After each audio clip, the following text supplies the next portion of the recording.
गुरुजी राधे राधे। हाँ जी। आपके चरणों में कोटि कोटि प्रणाम जी।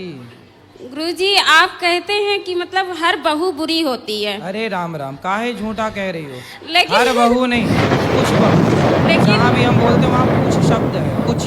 लेकिन मैं अपने सास से ससुर से सबसे कहती हूँ कि चलिए गुरुजी के यहाँ वृंदावन, लेकिन वो लोग नहीं आने को तैयार होते हैं। मतलब क्या है ऐसा? आप अच्छी बहू हो ना, तो देखो आप अच्छी बहू हो तो सास ससुर नहीं आ रहे हैं। हम क्या करें गुरुजी? अब बताइए, आप 26 तारीख को छोटे बहू बेटे के साथ आ रही हैं। आपके साथ नहीं आई, चलो आ तो रही हैं, उनके लिए वो ज़्यादा प्यारी बहू होगी, आप थोड़ा कम नंबर वाली होंगी। आप कितना दहेज लाई थी और छोटी बहू कितना दहेज लाई थी? अब समय के हिसाब से सबका जैसा था। पहले ये बताओ, आप ज्यादा दहेज लाई थी कि छोटी बहू? अब समय के हिसाब से छोटी वाली ज्यादा लाई थी। हाँ, इसीलिए सास ससुर उसके पीछे घूम रहे हैं। फिर सास ससुर तो पैसे वाले सब, आजकल कहाँ कोई रिश्ता विश्ता, तो गुरुजी बहू कोई मतलब नहीं, पैसा आजकल सब। तो गुरुजी पैसा ही थोड़ो ना सब कुछ होता है। ये तुम अपने सास ससुर को समझाओ। और वो लोग नॉन वेज भी खाते हैं, वो हैं नॉन वेज भी खाते हैं। अच्छा है तुम्हारे पीछे नहीं पड़े बहू छोटी वाले के चक्कर में, ठीक है। नॉन वेज खाते हैं ना इसलिए। गुरुजी आज चले जाएंगे, 11 बजे की ट्रेन है, आशीर्वाद दीजिए। आशीर्वाद है, आशीर्वाद। राधे राधे। खुश रहिए। राधे राधे गुरुजी। जी। मेरा छोटा सा भजन है। आपका? गौरी गोपाल दरबार की जय, जय। गुरु महाराज की जय, जय। बंसी वाले की जय। बंसी वाले ये क्या हो रहा है, बंसी वाले ये क्या हो रहा है, पाप हंसता धर्म रो रहा है, पाप हंसता धर्म रो रहा है। कोई समझे ना माता पिता को, कोई समझे ना भाई बहन को, रिश्ता नाता खत्म हो रहा है, पाप हंसता धर्म रो रहा है।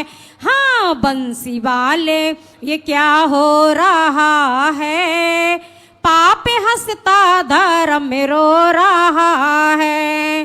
कोई समझे ना भगवान क्या है, कोई समझे ना इंसान क्या है। अब तो ईमान बिकने लगा है, अब तो ईमान बिकने लगा है, पाप हंसता धर्म रो रहा है। बंसी वाले ये क्या हो रहा है, पाप हंसता धर्म रो रहा है। बोलिए राधे राधे। बहुत बढ़िया, सुंदर, बहुत अच्छा भजन गाया आपने। राधे राधे गुरुजी। जी। मैं हरदोई से हूँ। मेरे दो प्रश्न हैं। जैसे बांके बिहारी मंदिर जाते हैं, मतलब कोई भी मंदिर जाते हैं तो वहाँ मतलब प्रसादी मिल जाता है, तुलसी माला मिल गया या फूल माला वैसा, तो उसका हम क्या करें? घर ले जाओ, संभाल के रख दो, कभी भी आपको भगवान की याद आए तो माला देख लो, वो माला देखते ही आपको बिहारी जी का दर्शन हो जाएगा उस माला में, कि ये वहाँ की माला है, तो एक यादें जुड़ जाती हैं जी। तो उसमें भगवान की याद बनी रहेगी, अच्छी है जी। मैं हर महीने आता हूँ वृंदावन, तो मतलब जो गांव के लोग हैं या रिश्तेदार हैं मतलब बोल देते हैं कुछ ना कुछ लाने के लिए, जैसे मैं ज़्यादातर लड्डू गोपाल के लिए बोलते हैं, तो मैं मतलब दे देता हूँ लड्डू गोपाल ले जाके। तो बाई चांस वो पूजा ना करे या मतलब सही से, तो हमको तो दोष नहीं लगेगा? आपका दोष नहीं, आपसे मांगा आपने, आप तो पुण्य कर रहे हैं। अच्छा। और तीसरा सवाल ये गुरुजी, जैसे हम लोगों में शादी होता है तो जो गेट पे आते बहू लड़का, तो उसके बाद में मतलब बलि लगती है। किसकी? भेड़, मतलब बकरा नहीं, उसकी भेड़ लगती है। जैसे या तो कान काट के चढ़ा दो या सिर काटो, तो हम लोग क्या करते हैं मतलब कान मतलब काट के और ब्लड उसका लेके पैर में लगा के जब अंदर जाते हैं। अगर इस प्रथा को मतलब हम हटाना चाहें तो भेड़ को ना आप लोग नहीं मारते, कान को काट के कर लेते हैं कार्य, जी। तब तो सही है। मगर उसको बाद में मतलब लोग बोलते हैं कि ये प्रसाद हो गया, इसको मतलब फिर बाद में उसको काट भी देते हैं, ऐसा नहीं? मतलब नहीं, काटते ना तो फिर गलत है, काहे हत्या करना किसी की। जी, उसको काट। हमारे यहाँ सबसे उत्तम है नारियल तोड़ना। जी।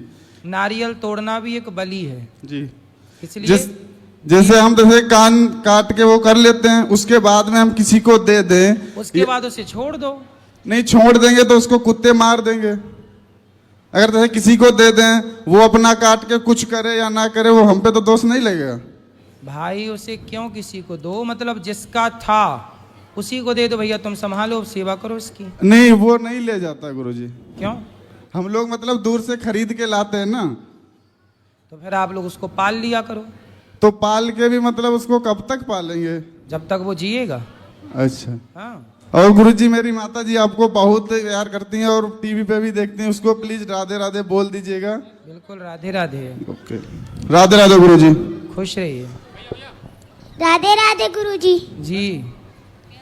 मेरा ये प्रश्न है कि वो क्या बोलते हैं, शिव जी भांग क्यों पीते हैं? शिव जी भांग क्यों पीते हैं? हाँ। शिव जी नहीं पीते भांग। शिव जी तो विष का प्याला पीते हैं और राम नाम का प्याला पीते हैं। भांग धतूरा तो भक्त भाव से चढ़ाते हैं। भगवान तो जहर पीते हैं बेटा, जहर, विष। ठीक है? ये ठीक है गुरुजी।